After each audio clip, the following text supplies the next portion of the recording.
कि जब ये लोग प्रतिनिधि बन के हमारे बीच आएंगे वोट मांगने के लिए, तब इनसे पूछा जाएगा कि हमने आपको एक ज्ञापन दिया था, उसका क्या हुआ, तब ये जवाब दिया जाएगा। तो ऐसे ज्ञापन तो रोज ना रोज सरकार देती है, पर कहीं ना कहीं वो उन्हें इग्नोर कर देते हैं, उस पर चर्चाएं नहीं होती है। तो अभी आपने कहा ना कि चुनाव आने वाला है, चुनाव के अंदर वोट तंत्र की ताकत होती है। वोट के बीच में जब हम ये बात उठाएंगे, सभा में बात उठाएंगे कि भाई अब आप हमारे साथ क्या कर रहे हो, तो ये बातें आएंगी, होंगी। तो क्या होगा 2024 में, क्या करने वाले हैं आप लोग? अगर सर देखिए 2014 के अंदर पूर्ण समर्थन देके हमने सरकार को बनाया, 2019 के अंदर बनाया।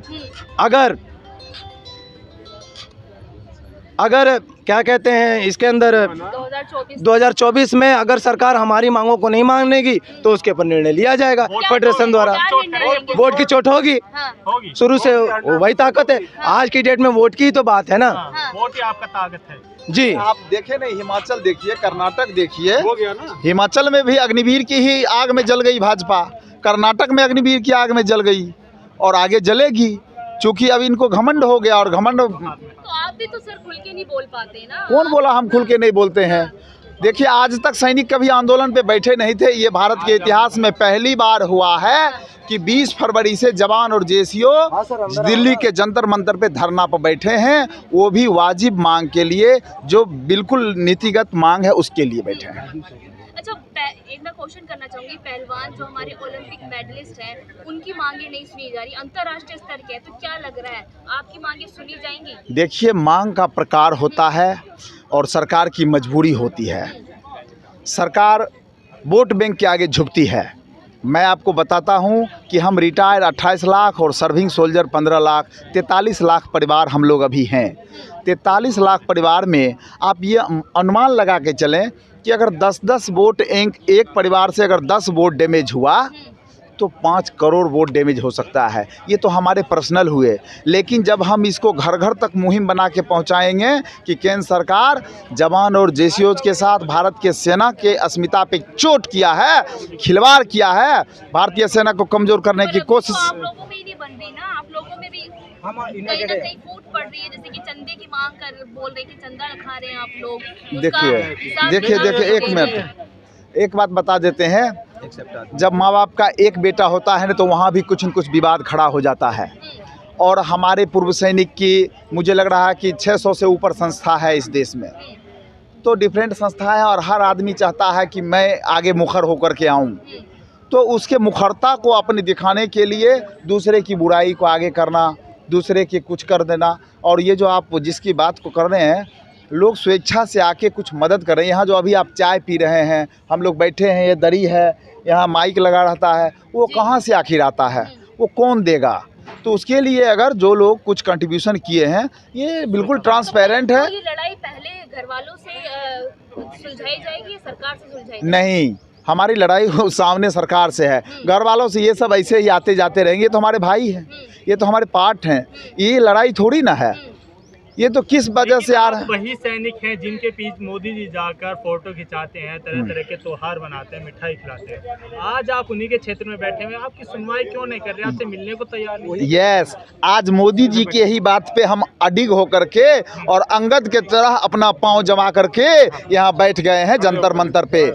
इसलिए बैठ गए हैं कि मोदी जी ने ही कहा था कि हमारी सेना जहाँ खड़ी हो जाती है, हिलती नहीं है, तटस्थ होकर रहती है और दुश्मनों को जवाब देती है। आज हम सरकार उन्हीं मोदी जी के बात पे हम उनके खिलाफ यहाँ तटस्थ होकर बैठे हैं। और वो जो ढोंग रचते थे सेना के बीच जाकर के होली और दिवाली में, ये तो हाथी के दांत, जो खाने वाले अलग होते हैं, दिखाने वाले अलग होते हैं। क्या कहना चाह रहे हैं, मोदी जी ढोंग कर रहे थे वहाँ पर? अरे ये तो स्पष्ट है। हाँ, ढोंग नहीं तो क्या है? हाँ। मैं पूछता हूँ, लेह में ग्लेशियर में वो हमारे जवानों के साथ जाकर फोटो खिंचा लिए, कभी जवान को पूछे कि तुमको ठंड ज्यादा लगती है कि उनके पीछे? मोदी जी कहते हैं, मैं देश नहीं झुकने दूंगा, मैं देश नहीं बिकने दूंगा। हाँ, देश बिकने नहीं दूंगा। ये तो आप लोग अब क्या बताएं, चूँकि हमारी बात हमारे तक ही सीमित रहे तो ज़्यादा बेहतर है। देश कहाँ जा रहा है इंटरनल, ये पपुआ गिनी वाला पैर छूने वाला प्रधानमंत्री को फोटो बार बार दिखा करके गोदी मीडिया चाहे कि देश का जनमत हम ले लें, ये संभव नहीं है। हमारे कर्नाटक के लोग मूर्ख नहीं थे, हमारे हिमाचल के भाई बंधु मूर्ख नहीं थे जो सत्ता परिवर्तन किए। और इन फ्यूचर भी हम 5 करोड़ वोट बैंक तो नॉर्मली हमारे पास है। ये चीज अरे हमारे यहाँ जंतर मंतर पे आके पार्टिसिपेट किए हैं कर्नाटक के सैनिक। नहीं था पहले, आपने मेरे ख्याल कवर किया था। हमारे कर्नाटक के सैनिक यहाँ जंतर मंतर पे पार्टिसिपेट किए हैं, तमिलनाडु के सैनिक, तेलंगाना के सैनिक, अभी 15 दिन तमिलनाडु के सैनिक का यहाँ पे चला था प्रदर्शन, सब कुछ चला है। हमारे सारे देश के डेलीगेशन आ रहे हैं। आप यहाँ संख्या बल खोजिएगा उस दिन जिस दिन हमारा हुंकार होगा। जैसे आपने देखा था 20 फरवरी को जब हमने शुरू किया था, यहाँ 50,000 लोग थे, पूरा मतलब इसका पूरा बैरिकेटिंग जो है तितर बितर होना पड़ा। तो वो पहला दिन था। अब उसके बाद लिमिट में हम लोग आ रहे हैं, चूंकि परमिशन भी हम लोगों को 35-40 का ही, इससे ज़्यादा परमिशन लग रहा है 100 दिन बीत गए हैं, कोई ऐसी ठोस का है मतलब एक एक्शन नहीं लिया है सरकार ने जो लेना चाहिए था। देखिए सरकार को ताकत दिखाने की जरूरत है। हाँ क्यों नहीं, ताकत दिखाने की जरूरत है। कब दिखाएंगे? और वो ताकत तो मीडिया बंधु से लेकर के कब दिखाएंगे, उसका एक समय होता है कि अभी गर्मी चरम पे है, अभी भीषण गर्मी का दौर है। अभी हमारे मणिपुर, इम्फाल से, हमारे नॉर्थ ईस्ट से जो हमारे पूर्व सैनिक हैं वो यहाँ पहुँचते पहुँचते परेशान हो जाएंगे। अगर मैं जंतर मंतर, ये रामलीला मैदान या केंद्र यहाँ संसद का घेराव करता हूँ तो इसमें हमारे सैनिक अव्यवस्थित हो जाएंगे। तो थोड़ा सा हम 1 आध महीने में मौसम जब ठीक हो जाएगा तो हमारा जो फेडरेशन है, जो अभी देख रहे हैं अर्जुन सिंह साहब हमारे जो है इसके अध्यक्ष हैं, निर्णय लेंगे और बहुत बड़ा करेंगे, एकदम करेंगे। राजनीतिक मंच से आपकी मांगे पूरी हो पाएंगी? हाँ बिल्कुल, आपने ठीक कहा। और मैं इस देश की रीढ़ हूँ, भारत की सेना राजनीति से कोई मतलब नहीं रखता है, ये बात आप जान लीजिए। हमें किसी राजनेताओं से मतलब नहीं। हमने अपनी समस्या सभी राजनेताओं तक पहुंचा दिया, सभी सांसदों तक पहुंचा दिया, जिलाधिकारी के माध्यम से माननीय महामहिम राष्ट्रपति और माननीय प्रधानमंत्री, रक्षा मंत्री तक पहुंचा दिया। अब उनका काम आगे और हमारा काम जो जैसे चल रहा है वैसे चलेगा। वो माने या नहीं माने, हमारा प्रदर्शन चलेगा और हम मनवा लेंगे, ये भी मैं आपको कह देता हूँ। अगर कोई राजनीति पार्टी आपके बीच आकर मन साझा करते तो आप करने नहीं? बिल्कुल नहीं। देखिए वो करे ना, राजनेताओं का जगह संसद है, राजनेताओं का अपना राजनीतिक क्षेत्र है, अपनी पार्टी है, वो अपनी पार्टी के स्तर पे बोले, संसद में जाके बोले, वो तो वो फ्री हैं, वो आपके पीसी को बुला ले, प्रेस कॉन्फ्रेंस में बोले। लेकिन वो यहाँ आपको बता देता हूँ कि जब 20 फरवरी को धरना शुरू हुआ तो मेरे ख्याल से 23 या 24 को ही हमारे आपके सांसद संजय बाबू आए थे यहाँ पे। संजय सिंह जी आए थे, रोड पे खड़े रहे, हमने मंच नहीं दिया उनको। अरे भाई, हम किसी राजनेताओं को मंच साझा करने नहीं देंगे, क्योंकि हम इस देश की स्वतंत्र संस्था, भारतीय सेना जो है ना, किसी पार्टी की संस्था नहीं है, वो देश की है। बीजेपी के एक सांसद है, हाँ, और जनरल भी रहे हैं, कह रहे हैं कि आपकी जो है मांगे गलत है जवानों की। देखिए, वो सांसद नहीं है, वो चोर हैं। आप जनरल बीके सिंह की बात कर रहे हैं। जनरल बीके सिंह को अपना जन्म तिथि याद नहीं, वो जनरल कैसे बन गए, वो ऑफिसर कैसे बन गए, वो उनको किसने सेलेक्ट कर दिया ऑफिसर में? मुझे तो हंसी आती है। इस देश के सालों सेवाएं दी और उनको जन्म तिथि का अरे मैं आपसे ही पूछ रहा हूँ, आपके माध्यम से जनरल साहब से पूछ रहा हूँ। बात पे मैं कहना चाहूँगा, उनको जन्म तिथि याद नहीं। में राजनीति से प्रेरित हैं और राजनीतिक बात कर रहे हैं प्रेजेंट टाइम में। अगर बीके सिंह साहब की बात करेंगे तो वो एक पूर्व सैनिक हैं और अफसर हैं। आप समझिएगा, मैं कहने का चाहता हूँ, अफसर हैं। 2015 से अफसर ही धरने पे बैठे थे। उस दिन भी जब हमारे पूर्व सैनिक वहाँ मिलने गए तो उन्होंने यही कहा के बोल दिया कि आप लोगों को ज़्यादा मिल गया है। लेकिन अगर ज़्यादा मिल गया था तो हम लोग बैठे क्यों हैं? सीधा सा क्वेश्चन है।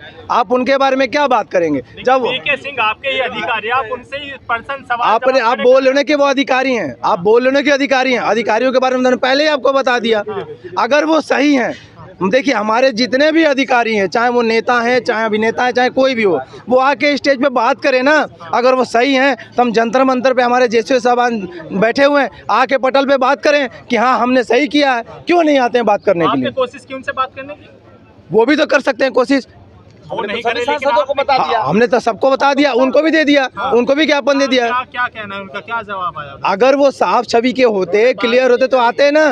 उन्होंने आपसे बात ही नहीं करी। नहीं, इसीलिए तो नहीं करी कि हमारे जवाब नहीं उनके पास। इसीलिए नहीं किया उन्होंने कि हमारे सवालों का जवाब उनके पास नहीं है। लेकिन उनके मन में ये नहीं आया ये हमारे सैनिक है। आएगा, आएगा 2024 में आएगा, ये आपसे स्पष्ट कहा जा रहा है। हारने के बाद या जीतने के बाद? वो तो 2024 बताएगा, हम ये बात क्यों कहने जाएं? नहीं, आप क्या हराना चाह रहे हैं, जिताना? भाई हमारी मांगे पूरी हो जाएंगी बल्ले बल्ले, और नहीं मांगे तो थल्ले थल्ले।